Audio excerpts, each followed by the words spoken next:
this, where it had cut me off.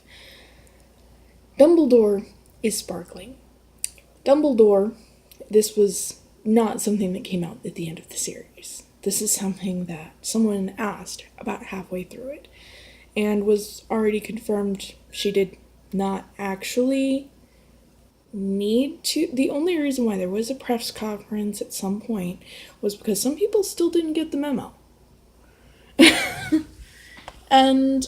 But she'd already confirmed it about halfway through the series because somebody asked her.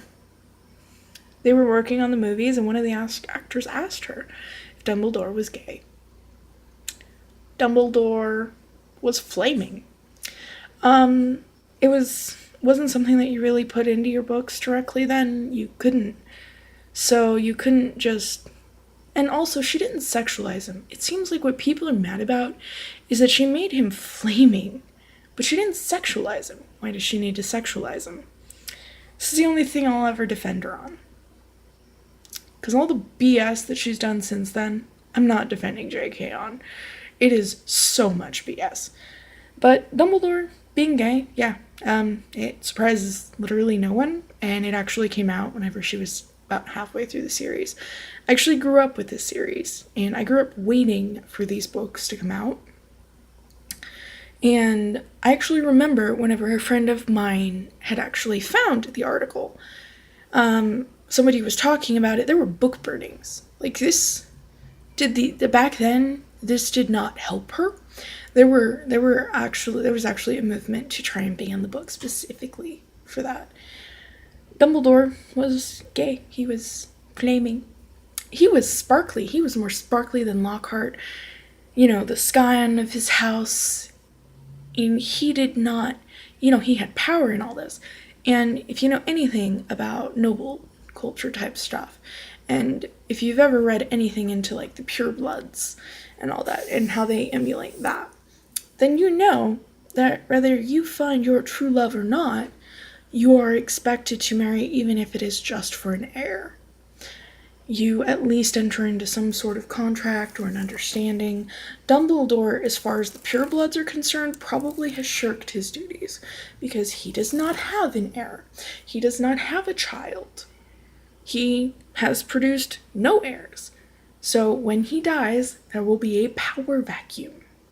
That's the sort of mindset behind that. He holds so much power that there will be a power vacuum. There's actually an actual reason for that. But as time went on, I guess even nobles sort of forgot that.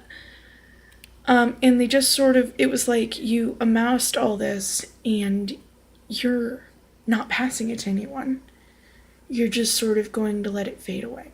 And it's considered very traitorous to your own house to do something that brings strength to it and then throw it away. It is considered your duty to have an heir or secure an heir. Make sure that someone under you has an heir. For a house that only has like 2 people left in it, it is a dying house. You produce an heir or you are literally betraying everything. This is the sort of attitudes. Like, but he is more sparkly than anything.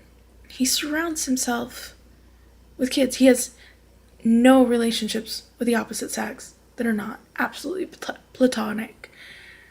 And it doesn't matter how old you are.